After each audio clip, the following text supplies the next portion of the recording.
Washington, District of Columbia, 1963. In a room where the fate of nations was decided, where the most powerful voices in the world gathered to debate war and peace, one man sat silent. His name was John Fitzgerald Kennedy. And while senators shouted, generals demanded, advisors argued, the President of the United States simply listened. For 47 minutes, he did not speak a single word. Not because he had nothing to say, but because he understood something that most people never learn. Silence is not the absence of power. Silence is the ultimate demonstration of it. But here is what they will never teach you in any leadership seminar, any communication course, any self-help book. What Kennedy did that day was not passive. It was strategic. It was weaponized silence. And when he finally spoke, just 3 sentences, and the entire room fell into submission because they had been waiting, hanging on every breath, and the words that came carried the weight of empires. That is the power we are about to unlock together. New York City, present day, Madison Avenue, the boardroom of one of the most prestigious advertising agencies in America. 20 executives are pitching ideas for a campaign worth $200 million. Each one talks faster than the last. Each one tries to outshine the others with volume, with enthusiasm, with sheer verbal dominance. Then walks in Sarah Mitchell, the youngest creative director in the company's history. She sits down, opens her notebook, and does not say a word. 10 minutes pass, then 20. The other executives begin to glance at each other nervously. Who is this woman who dares to remain silent while millions are at stake? After 32 minutes, the client leans forward and asks directly, "Miss Mitchell, what are your thoughts?" And she speaks. 143 words, no more, no less. 3 days later, her campaign is chosen. Why? Because while everyone else was performing, she was observing. While they were talking, she was thinking. And when she spoke, every single word mattered. This is not a story about being shy. This is not about introversion. This is about understanding a fundamental truth that separates those who are heard from those who are merely loud. In a world drowning in noise, silence has become the rarest and most valuable currency. And the person who masters it does not just gain respect. They command it. Let me take you back. Ancient Greece, 500 years before Christ. The Oracle of Delphi, the most revered spiritual authority in the entire Mediterranean world. Kings traveled for months to ask her questions. Warriors risked their lives to hear her prophecies. And when they arrived, when they stood before her in that sacred chamber filled with incense and shadows, she would often sit in complete silence for hours, sometimes days. The most powerful men in the world would wait. They would kneel. They would beg. And when she finally spoke, her words would shape the course of history. Why did they wait? Because they understood that her silence was not a delay. It was a ritual. It was a demonstration that her words were so valuable they could not be rushed, that her wisdom was so profound it required the proper container of time and anticipation. Compare this to modern society. We live in an age where everyone has an opinion about everything, where social media has convinced us that if we are not constantly broadcasting our thoughts, we do not exist, where silence is interpreted as weakness, as uncertainty, as having nothing to contribute. But the ancient masters knew better. They knew that the person who speaks the least is often the one who understands the most. because they are not wasting energy on performance. They are investing it in perception. Let me give you a scientific framework for what is happening here. When you speak constantly, your brain operates in output mode. It is focused on formulating words, on constructing arguments, on defending positions. But when you remain silent, your brain shifts to input mode. It begins to process, to analyze, to synthesize. Neuroscientists at Stanford University conducted a study in 2019. They measured the brain activity of participants during conversations. What they discovered was remarkable. When people were speaking, their prefrontal cortex, the region responsible for complex thinking, showed significantly reduced activity. But when they were listening in silence, that same region lit up like a Christmas tree. They were not just hearing words. They were understanding context, reading body language, detecting emotional undertones, predicting outcomes. In other words, silence made them smarter in real time. Now let me tell you about Marcus Aurelius, the Roman emperor, who ruled from 161 to 180 Anno Domini. History remembers him as one of the 5 good emperors, a philosopher king who brought stability to an empire that was crumbling from within. But what most people do not know is that Marcus had a practice he called the discipline of silence. Every morning, before he spoke to a single advisor, before he made a single decision, he would sit alone in his private chambers for 2 hours. No servants, no guards, just silence. His personal journals, which were discovered centuries later and published as meditations, reveal what he was doing during those hours. He was not meditating in the modern sense. He was conducting what he called dialogues with himself. He would pose a question. Then he would sit in silence, allowing the answer to emerge from the depths of his own wisdom. Only when the answer felt true, when it resonated with something deeper than logic, would he speak it aloud, even if he was alone. This practice shaped his reign. While other emperors made impulsive decisions that led to wars, famines, and civil unrest, Marcus made slow, deliberate choices that kept Rome intact. The lesson here is critical. Silence is not about withholding information. It is about refining it. It is about filtering your thoughts through the crucible of reflection until only the purest, most powerful ideas remain. And when those ideas are finally spoken, they do not need to be defended. They defend themselves through their clarity, their precision, their undeniable truth. But here is where most people fail. They confuse silence with passivity. They think that staying quiet means accepting whatever is happening around them. This is a fundamental misunderstanding. True silence is active. It is intentional. It is strategic. Let me illustrate this with a story from the world of high-stakes negotiations. Geneva, Switzerland, 1985. The Cold War is at its peak. The United States and the Soviet Union are locked in a nuclear standoff that could end human civilization. Ronald Reagan, President of the United States, sits across from Mikhail Gorbachev, General Secretary of the Communist Party. The tension in the room is so thick you could cut it with a knife. Both men have prepared elaborate speeches. Both have teams of advisors feeding them talking points. But Reagan does something unexpected. He suggests they go for a walk, just the two of them. No advisors, no translators, no agenda. They walk to a nearby boathouse, and for the first 20 minutes, neither man speaks.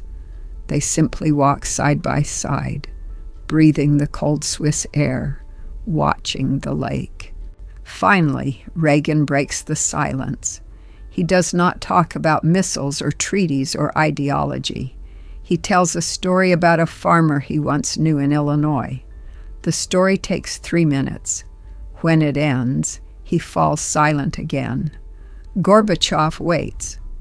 Then he tells a story of his own about growing up in rural Russia. The ice breaks, not through argument, not through persuasion, but through the shared experience of silence, followed by truth. That walk led to agreements that would eventually end the Cold War. All because 2 men understood that sometimes the most powerful thing you can do is shut up and let the moment breathe. This brings us to a concept that psychologists call the power of the pause. When you are in a conversation and someone asks you a question, the natural instinct is to answer immediately. We are trained from childhood to believe that hesitation signals ignorance or weakness. But the opposite is true. When you pause before answering, 3 psychological effects occur simultaneously. First, you signal confidence.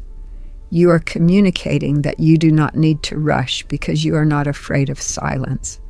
Second, you create anticipation. The other person leans in, both physically and mentally, because they are now invested in hearing what you will say. Third, you give yourself time to craft a response that is not reactive but intentional. You are not just answering the question, you are shaping the direction of the entire conversation. Let me give you a practical example. Imagine you are in a job interview. The interviewer asks, "Why should we hire you?" Most candidates launch into a rehearsed monologue about their skills and experience. But what if you paused? What if you looked the interviewer in the eye, took a slow breath, and waited for 5 full seconds before speaking? In those 5 seconds, the entire dynamic of the room would shift. The interviewer would sit up straighter. Their attention would sharpen, because your silence has communicated something more powerful than any words could. You are not desperate for this job. You are considering whether this job is worthy of you. And when you finally speak, your answer will land with the force of authority rather than the desperation of need. Now let me take you deeper, because the power of silence extends far beyond conversations and negotiations. It touches the very core of how we are perceived by others and how we perceive ourselves. There is a phenomenon in social psychology called the halo effect. When someone demonstrates a rare quality, we unconsciously attribute other positive qualities to them as well. Silence in our hyperverbal world has become a rare quality. When you master it, people begin to see you as wise, as thoughtful, as mysterious. They project onto you all the virtues they wish they possessed. And here is the beautiful irony. You do not have to do anything to earn this perception. You simply have to not do something. You have to not fill every silence with noise. Tokyo, Japan, 2011. The tsunami has just devastated the eastern coast. Thousands are dead. Entire cities are underwater. The Prime Minister, Naoto Kan, is expected to make a televised address to the nation. Every media outlet is broadcasting live. The entire country is watching, waiting for leadership, for reassurance, for a plan. Kan walks to the podium. The cameras focus on his face. And then, for 90 seconds, he stands in complete silence. Not because he is frozen, not because he does not know what to say, but because he wants the nation to feel the weight of the tragedy before he speaks. He wants them to sit with their grief, their fear, their anger, And then when he finally speaks, his words are not about politics or policy. They are about honor, about resilience, about the unbreakable spirit of the Japanese people. That 90 seconds of silence created a container for the words that followed. It made them sacred. It made them unforgettable. Art, this is what I call ceremonial silence. In cultures around the world, silence has always been treated as a form of reverence, a moment of silence for the dead. The silence before a judge enters a courtroom. The silence in a cathedral before prayer begins. These are not empty pauses. They are acknowledgments that something important is about to happen. And you can use this same principle in your daily life. Before you enter an important meeting, take 10 seconds of silence to center yourself. Before you have a difficult conversation with someone you love, pause and breathe. Before you make a major decision, sit in silence and ask yourself if this choice aligns with your deepest values. That silence will not give you all the answers, but it will give you clarity. And clarity is the foundation of respect. Let me now address the elephant in the room. You might be thinking, but what if people interpret my silence as weakness? What if they think I have nothing to say? What if they fill the silence with their own noise and I lose the opportunity to contribute? These are valid concerns, and the answer is this: context matters. There is a time for silence and a time for speech. The key is learning to discern between the two. Silence is powerful when it is chosen, not when it is imposed by fear or insecurity. If you remain silent because you are afraid of saying the wrong thing, that is not power. That is paralysis. But if you remain silent because you are observing, calculating, waiting for the precise moment when your words will have maximum impact, that is mastery. Let me tell you about a courtroom in Chicago, 1995, and the trial that would define a generation. The prosecution had presented their case with theatrical flair. Witnesses, evidence, emotional appeals.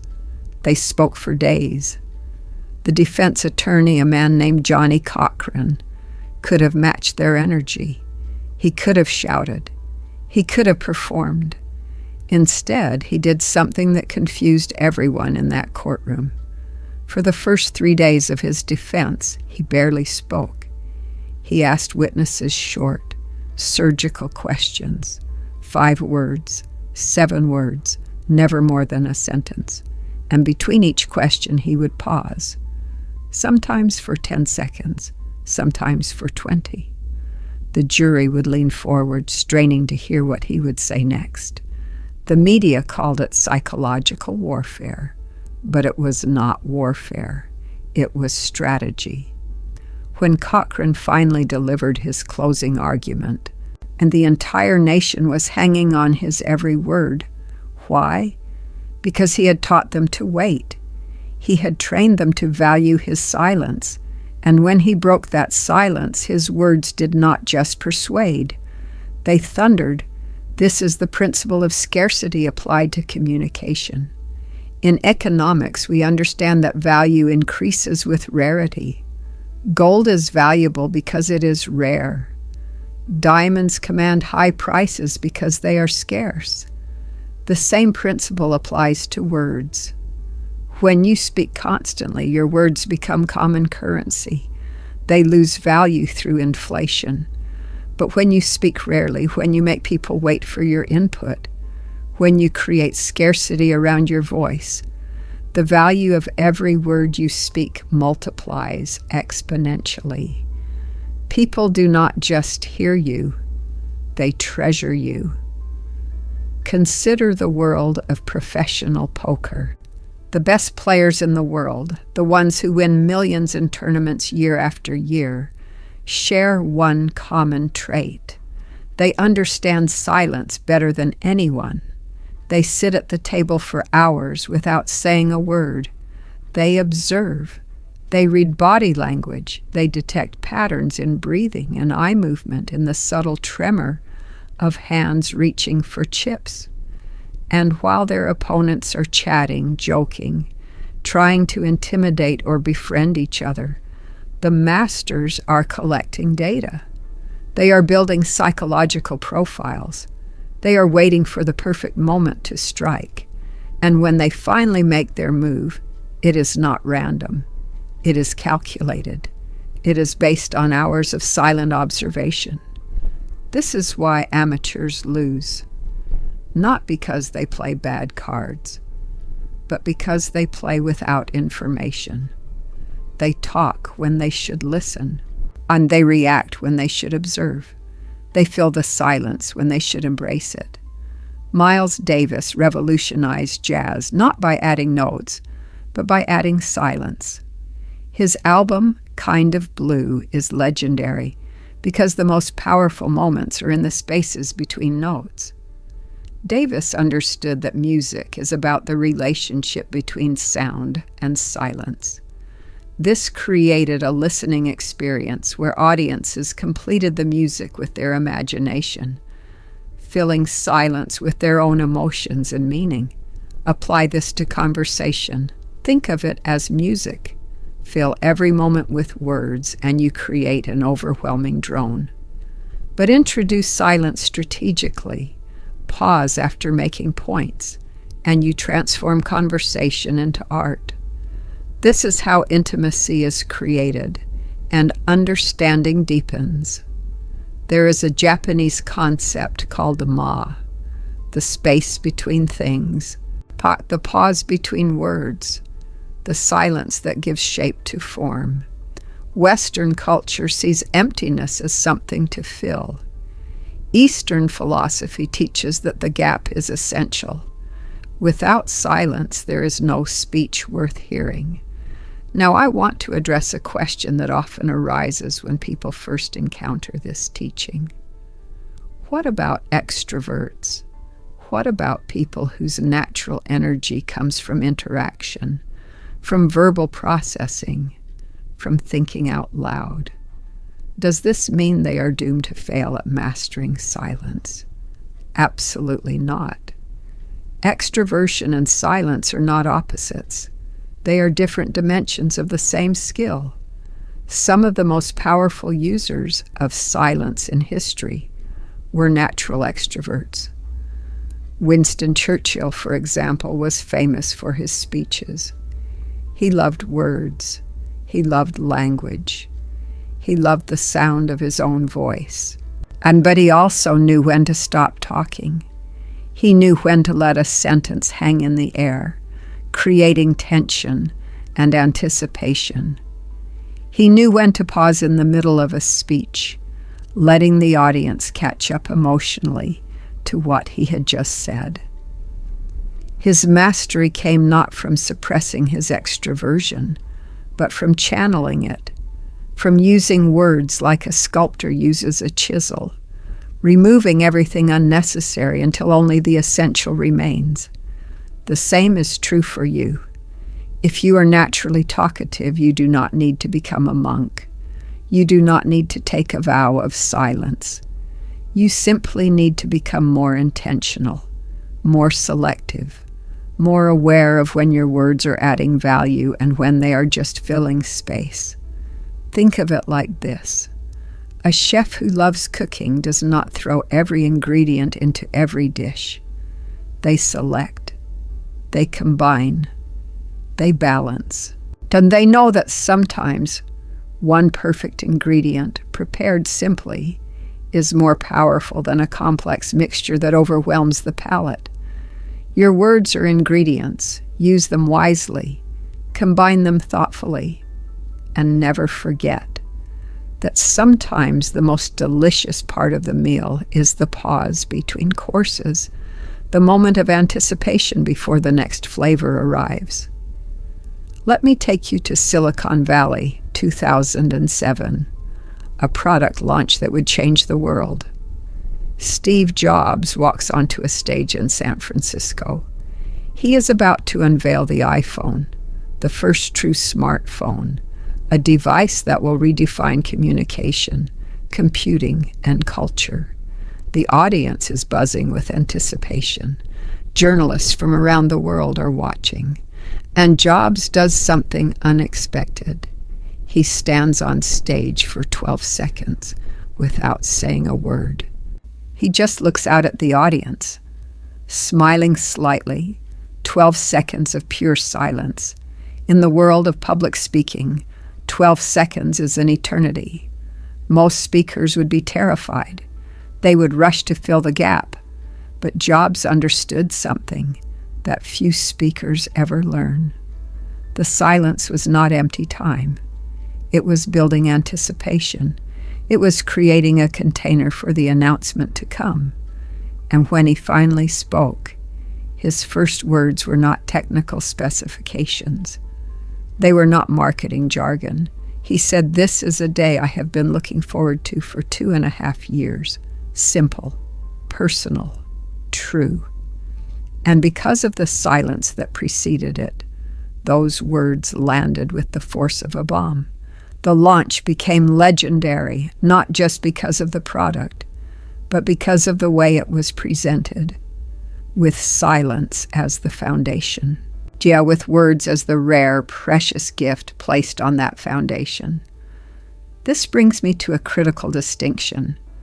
There is a difference between empty silence and full silence.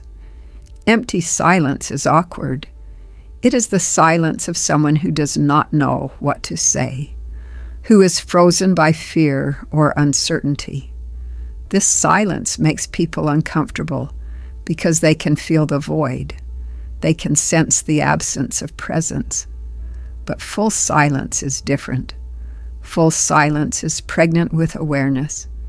It is the silence of someone who is completely present, completely engaged, but choosing not to speak because speech would diminish the moment.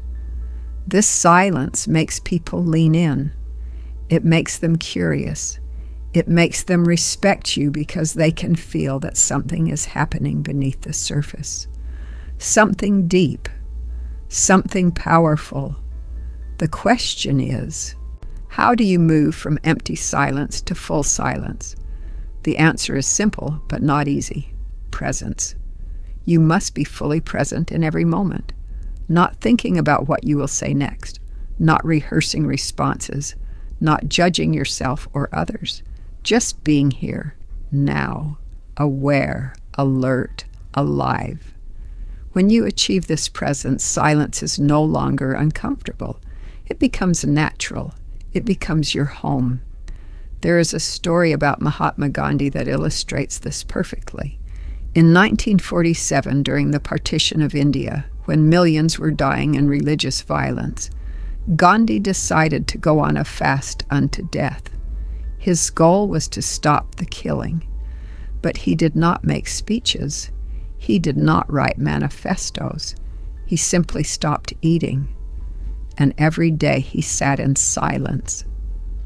Leaders from across the country came to see him. Some begged him to eat. Others pleaded with him to compromise. But Gandhi remained silent, day after day, growing weaker, growing closer to death. And something extraordinary happened. The violence stopped, not everywhere, not immediately, but in the regions where Gandhi's presence was felt, where his silent protest was known, the killing ceased. Why? Because his silence was so full, so pregnant with moral authority, that it exerted a gravitational pull on the collective conscience. People could not ignore it. They could not dismiss it. His silence spoke louder than any speech ever could. It said, "I would rather die than live in a world where we kill each other over religion." And that message, communicated entirely through silence, changed history. You might think, I am not Gandhi. I am not trying to stop wars. I am just trying to get through my workday, my relationships, my ordinary life. How does this apply to me? Here is how. Every time you choose silence over noise, you are exercising the same muscle Gandhi exercised. You are asserting that your presence, your awareness, your truth is more important than the need to fill space with words. You are demonstrating that you respect yourself and others enough to think before speaking, to listen before responding, to wait for clarity before committing. This is not about being a saint. This is about being effective, about being respected, about being someone whose words carry weight, because they are not wasted on trivialities. Let me give you a framework for understanding the different types of silence and when to use each one. First, there is observational silence.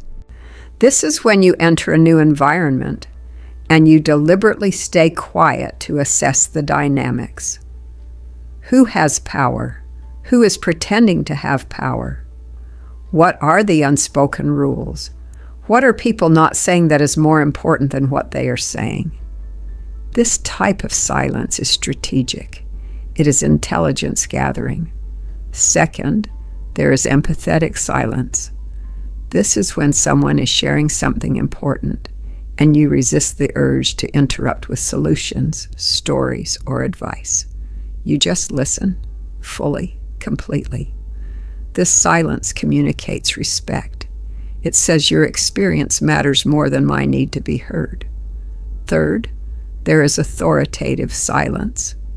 This is when you have said what needs to be said and you refuse to elaborate, defend, or repeat yourself. You let your words stand on their own. This silence communicates confidence. It says, I trust my message. I do not need to convince you. Fourth, there is contemplative silence.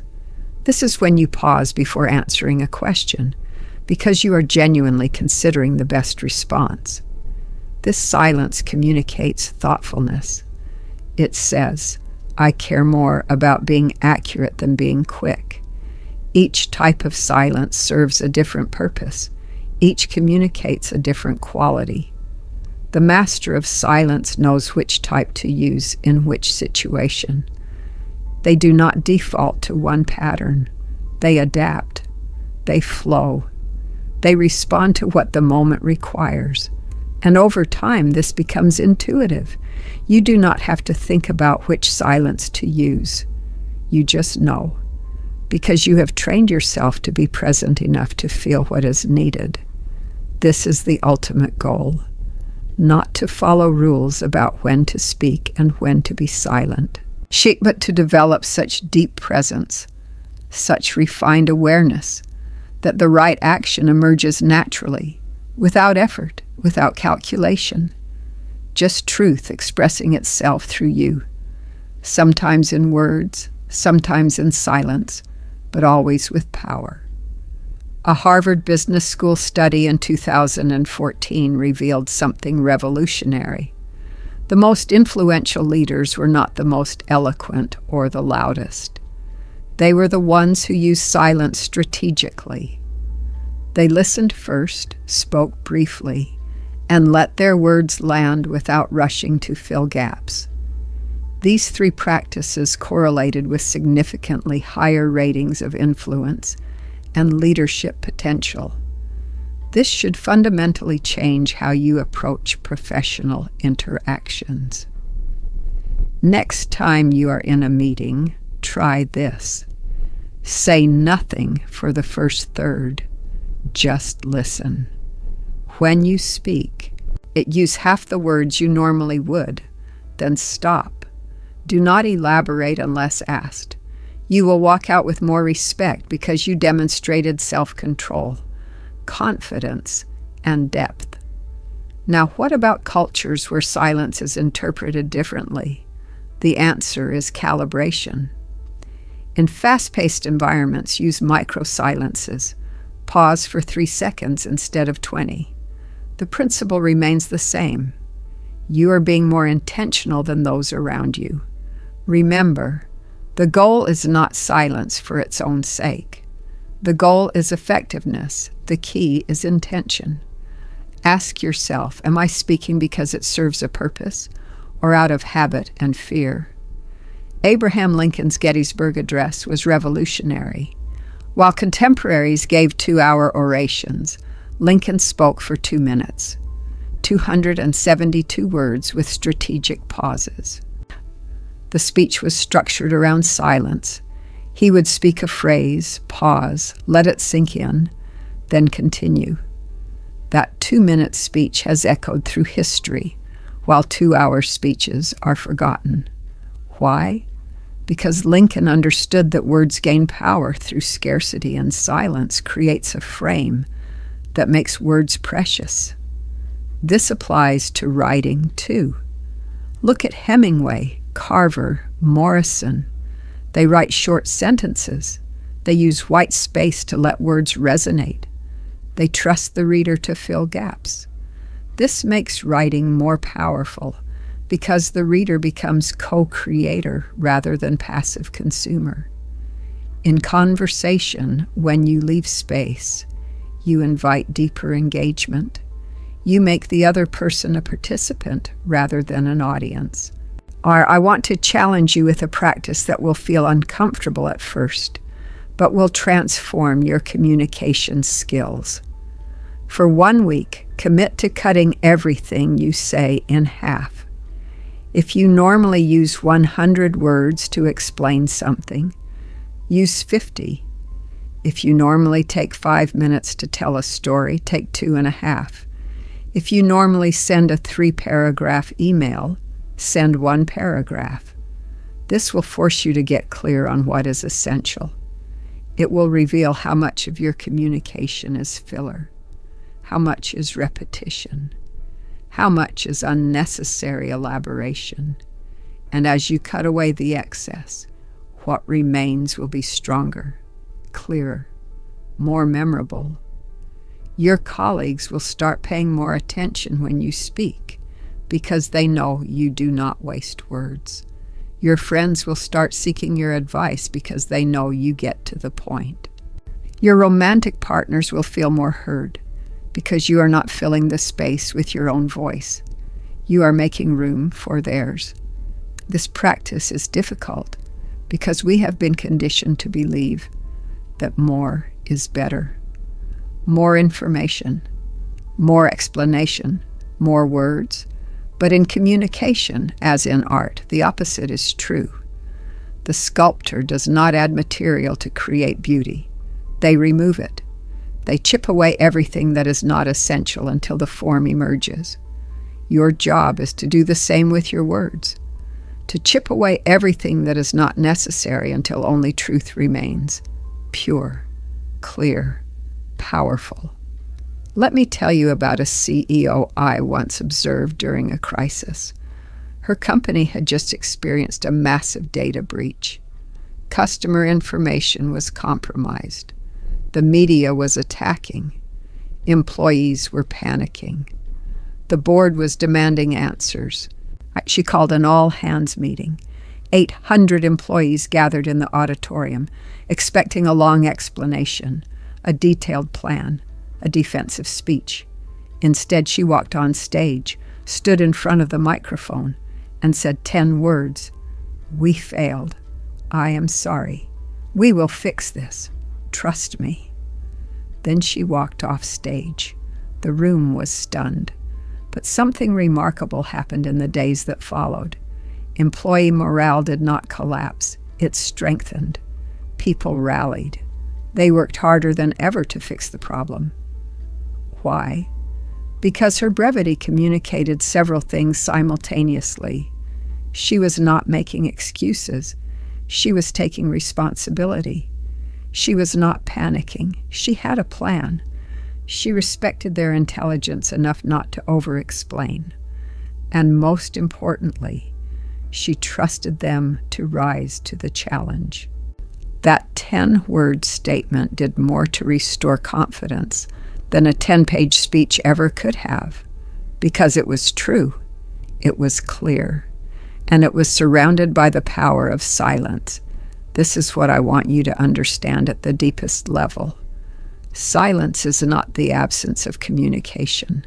Silence is the container that makes communication possible. It is the canvas on which words are painted.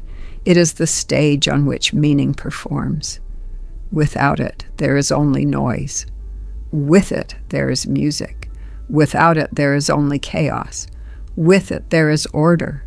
Without it, there is only data. With it, there is wisdom. The person who masters silence is not someone who never speaks. They are someone who speaks with such precision, such intentionality, such power, that every word counts, and the spaces between their words count even more. Because those spaces are where transformation happens, where understanding deepens, where respect is earned, not through force, not through volume, not through clever rhetoric, but through the simple, profound act of knowing when to speak and when to let silence speak for you. Here is a test you can use.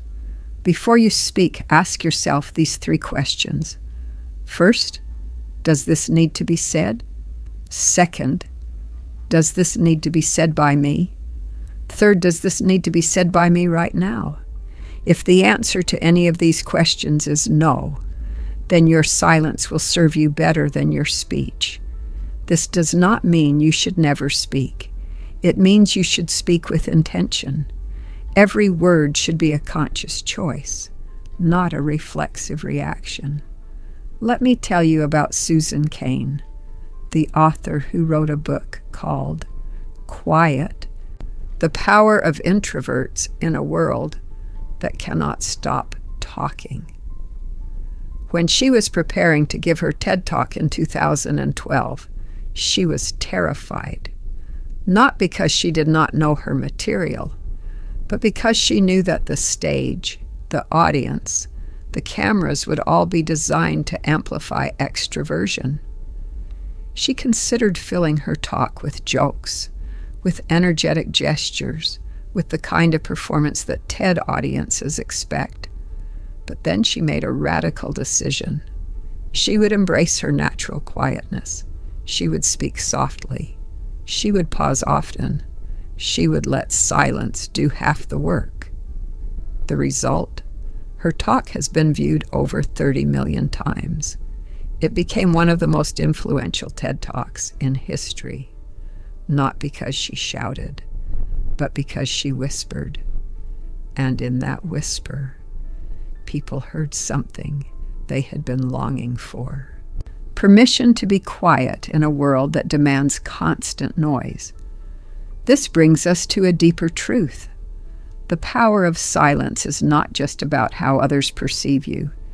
It is about how you relate to yourself. In the constant chatter of modern life, we rarely give ourselves the gift of silence. We wake up to alarms. We immediately check our phones. We fill our commutes with podcasts or music. We work in open offices where silence is virtually impossible. We come home and turn on the television. We fall asleep scrolling through social media. We are terrified of silence because silence forces us to confront ourselves. And for many people, that is the most frightening thing imaginable. But here is what happens when you cultivate a practice of silence. You begin to hear the voice that has been drowned out by all the noise. Not the voice of anxiety, not the voice of self-doubt, but the voice of your deepest wisdom. The voice that knows what you truly want. The voice that sees through the illusions and distractions of daily life. The voice that has been trying to guide you all along, but you were too busy talking to listen. There is a monastery in the mountains of Tibet where monks practice a discipline called noble silence. They do not speak for years, not because they have taken a vow of silence, but because they believe that speech should be reserved for truth. And truth, they say, requires long preparation. It requires listening to the universe, to the rhythms of nature, to the whispers of the divine. And only when a truth is so clear, so undeniable, so necessary that it would be a greater sin to withhold it than to speak it, only then do they break their silence. Imagine living by that standard. Imagine only speaking when you had something so important to say that silence would be a betrayal. How different would your life be? How different would your relationships be? How much more power would your words carry? Now let me give you the practical applications, because this is not just philosophy. This is a skill you can develop, a muscle you can strengthen, a tool you can use immediately. Here is your training program for the next 21 days. Day 1 through 7, practice the discipline of delayed response. When someone asks you a question, count to 3 before answering. Just 3 seconds. It will feel like an eternity at first, but it will teach you to pause, to breathe, to choose your words rather than reacting automatically. Day 8 through 14. Practice the discipline of verbal economy. For 1 entire week, challenge yourself to cut your word count in half. If you would normally use 20 words to explain something, use 10. If you would normally speak for 5 minutes, speak for 2.5. You will discover that brevity creates impact. Day 15 through 21. Practice the discipline of strategic silence. At least once a day, enter a conversation with the intention of speaking less than anyone else in the room. Your goal is not to be invisible. Your goal is to observe, to listen so deeply that you understand not just what people are saying, but why they are saying it, what they are afraid of, what they truly want. And then, when you do speak, your words will cut through all the noise like a laser through fog. Let me tell you what will happen as you develop this skill. First, people will start listening to you differently. They will lean in when you speak. They will remember your words. They will quote you to others. Second, you will start making better decisions because you will have trained your mind to process before responding, to observe before acting, to wait for clarity before committing. Third, and this is the most profound effect, you will develop a kind of gravitas, a presence that commands respect without demanding it. People will sense that you are operating on a different frequency, that you are not caught up in the desperate scramble for attention and validation, that you have something more valuable than noise. You have substance, but I must warn you, this path is not easy. Our entire society is structured to punish silence and reward volume.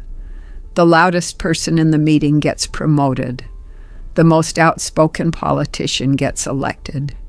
The influencer who posts 10 times a day gets more followers than the one who posts thoughtfully once a week. You will be swimming against the current. There will be moments when you are silent and someone else fills that silence with nonsense, and they get the credit, the recognition, the reward. In those moments, you will be tempted to abandon this practice, to join the noise, to prove that you too can be loud.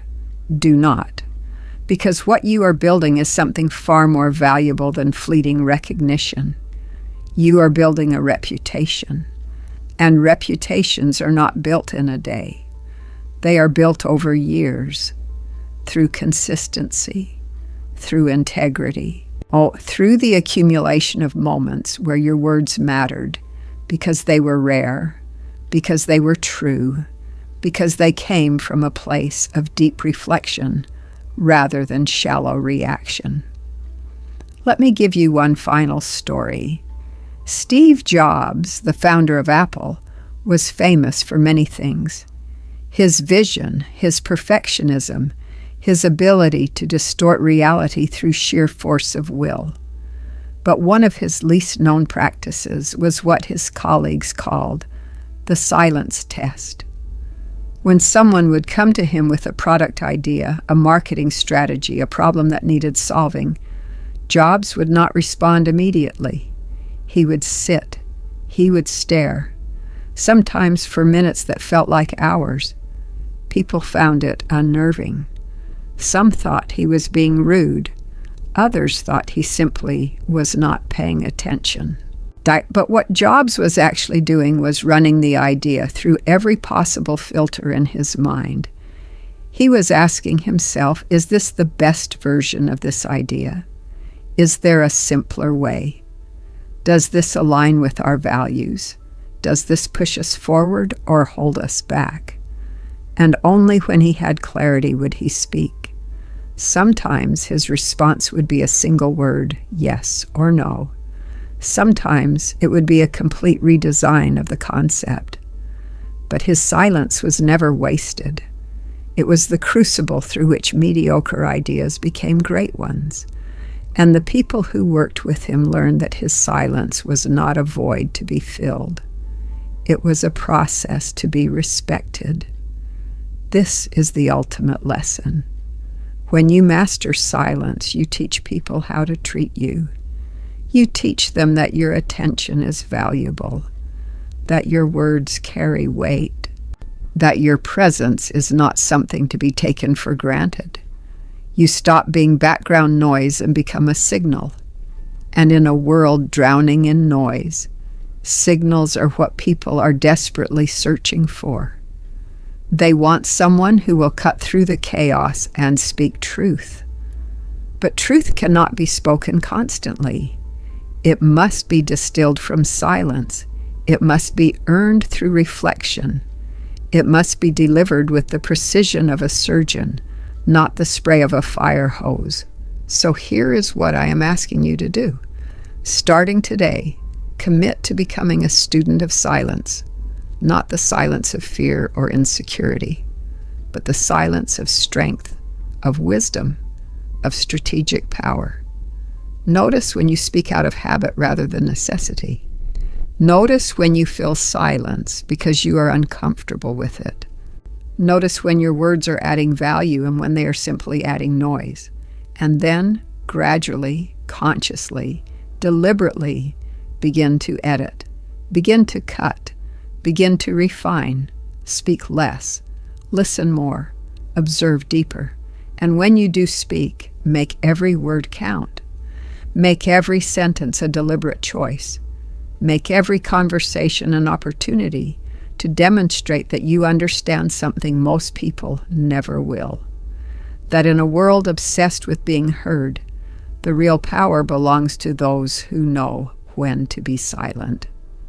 The ancient philosophers had a saying, "We have 2 ears and 1 mouth, so that we can listen twice as much as we speak." But even that ratio is too generous. If you truly want to gain respect without words, you must listen 10 times more than you speak. You must observe 100 times more than you perform. And you must think 1,000 times more than you react. Because respect is not given to those who talk the most. It is given to those who understand the most. And understanding requires silence. Deep, intentional, powerful silence. There is a monastery in the south of France, hidden in the mountains where the air is thin, and the sky seems close enough to touch. The monks who live there have a practice they call the Great Silence. Every evening, from sunset until sunrise, not a single word is spoken. No conversations, no prayers said aloud. No sounds except the wind through the pine trees and the occasional bell that marks the hours. Visitors who come to this monastery expecting to find enlightenment through teachings, through lectures, through words of wisdom, are often disappointed at first, because the monks do not teach through speaking. They teach through presence. They teach through the way they move, the way they work, the way they sit in stillness. And after a few days, something remarkable happens to the visitors. They stop craving answers. They stop needing explanations. They begin to understand that the silence itself is the teaching, that in the absence of words, something deeper can be heard, something that cannot be spoken, something that can only be experienced in the vast, sacred space of silence. This is what awaits you if you commit to this path. Not just respect from others, though that will come. Not just clarity in your decisions, though that will come too. But something infinitely more valuable. You will discover that silence is not empty. It is full of possibility, full of wisdom, full of a kind of power that words can only point toward, but never fully capture. You will become the kind of person who does not need to announce their presence, because their presence announces itself. Who does not need to defend their ideas, because their ideas are self-evident. Who does not need to demand respect, because respect flows toward them naturally, inevitably, like water flowing downhill. And here is the final secret, the one that pulls all of this together.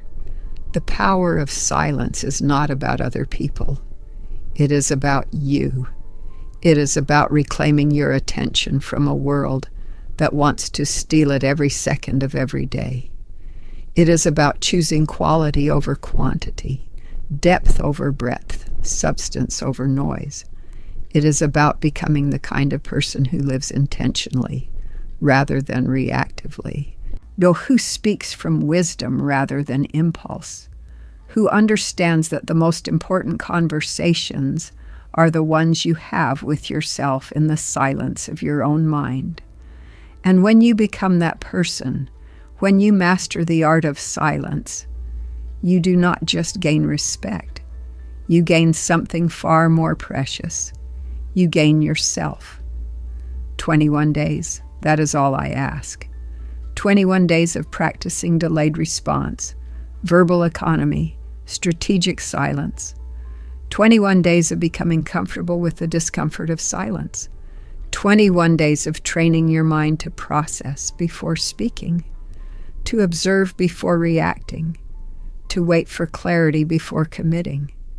And at the end of those 21 days, you will not be the same person.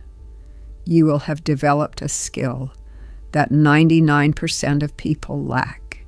You will have tapped into a power that the ancient masters knew, but the modern world has forgotten.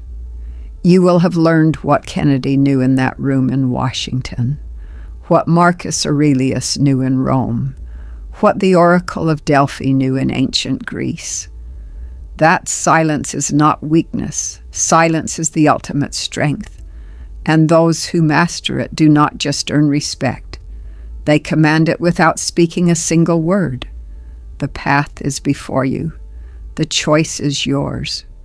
Will you continue to be part of the noise, or will you become the signal?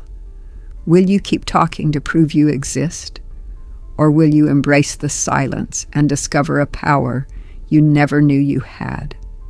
The answer lies not in what you say next, but in what you choose not to say.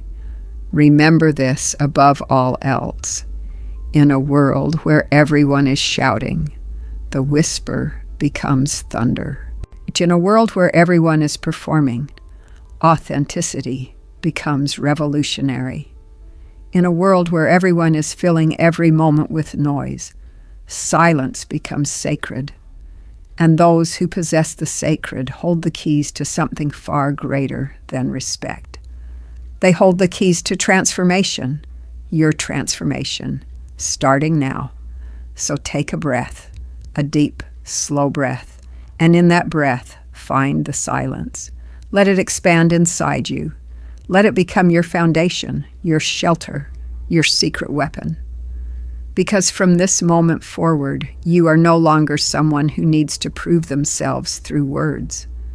You are someone who proves themselves through presence, through wisdom, through the kind of quiet confidence that makes others lean in, listen closely, and recognize that they are in the presence of something rare, something powerful, something that cannot be faked or bought or taught in any classroom. The power of silence, and it is yours, completely, eternally, absolutely yours. Every great leader in history understood this truth. Every master negotiator knows it. Every person who commands respect without demanding it has discovered it. And now you know it too, not as theory, not as philosophy, but as practice, as a daily discipline, as a way of moving through the world that separates you from the masses who are desperately screaming for attention. You do not need to scream. You do not need to perform. You do not need to prove anything to anyone, because your silence speaks louder than their noise ever could. Your stillness radiates more power than their frenetic energy ever will. Your carefully chosen words carry more weight than their endless torrents of meaningless chatter ever can. This is not about becoming cold or distant or disconnected. This is about becoming deeply connected to yourself first, to your own wisdom, to the quiet voice inside you that knows the truth even when the world is lying. And then, from that place of deep connection, you extend outward. You listen to others with full presence. You observe the world with clear eyes. You speak when speech serves. You remain silent when silence serves better. And over time, without trying, without forcing, without needing, you become someone people seek out, someone whose opinion matters because it is rare, someone whose words land with impact because they are few, someone whose presence changes the energy of every room they enter. Not because they dominate, but because they embody something the world is starving for: depth, authenticity, true power. The power that comes not from controlling others, but from mastering yourself. The power that comes not from winning arguments, but from understanding truth. The power that comes not from filling space with noise, but from creating space for meaning. The power of silence, the power you now possess. The power that will transform your life if you honor it, practice it, and make it your own. Starting with the very next moment. Starting with the very next choice. To speak or not to speak, to fill the silence or embrace it, to be part of the noise or become the signal. The choice is yours. Choose wisely. Choose powerfully. Choose silence. You have reached the end of this journey, but in truth, you are only at the beginning. It's because knowledge without practice is worthless. Understanding without application is just entertainment. You now know what most people will never discover. That silence is not the absence of something. It is the presence of everything. The presence of awareness, the presence of wisdom, the presence of power that does not need to announce itself. But knowing is not enough. You must practice every day, in every conversation, in every moment of choice between speaking and listening, between performing and observing, between noise and silence. Practice until it becomes natural, until silence is no longer something you force, but something you flow into, until the pause before your words becomes as automatic as breathing, until people begin to notice that there is something different about you, something they cannot quite name but deeply respect. That is when you will know you have truly mastered this art, not when you can stay silent, but when your silence commands attention, when your stillness radiates strength, when your few words carry the weight of many. That is the destination, and it is worth every moment of the journey. Remember always that the greatest words ever spoken came from people who spent years in silence first. The greatest decisions were made by leaders who refused to be rushed. The greatest respect was earned by those who understood that earning it had nothing to do with talking and everything to do with being present, being wise, being powerful in the way that only silence can make you. So go now into your life, into your conversations, into your moments of choice, and carry with you this knowledge, this practice, this power, the power of silence, the power to gain respect without words, the power that has always been yours, waiting for you to claim it, waiting for you to stop talking long enough to discover it, waiting for you in the sacred, infinite space of silence where all true power lives. The transformation you seek is not found in louder voices or better arguments or more persuasive techniques. It is found in the willingness to be quiet, to listen deeply, to observe carefully, to speak rarely but powerfully, to understand that in a world obsessed with noise, your silence is your greatest gift, to yourself, to others, to the truth that can only be heard when the noise finally stops. And it stops with you, right here, right now, in this moment, in this breath. It's in this sacred silence that is yours to claim, yours to honor, yours to use as the foundation of a life lived with depth, with wisdom, with the kind of respect that comes not from demanding it, but from embodying the qualities that make it inevitable. Silence, presence, power. These are not three separate things. They are one, and they are yours, completely yours, forever yours.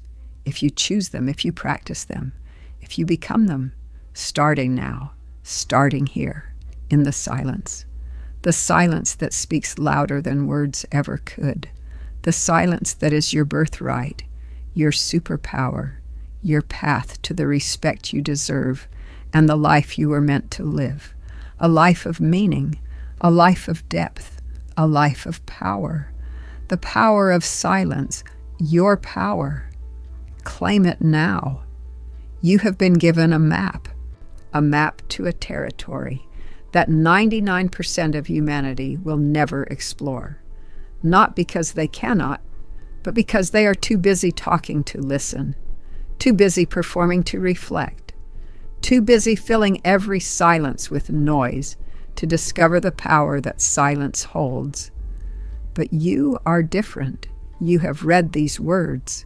You have absorbed this wisdom. You have felt the truth of it resonating in your bones. Now comes the hardest part, living it, not just understanding it, not just agreeing with it, but embodying it, making it so fundamental to who you are that people feel it the moment you walk into a room.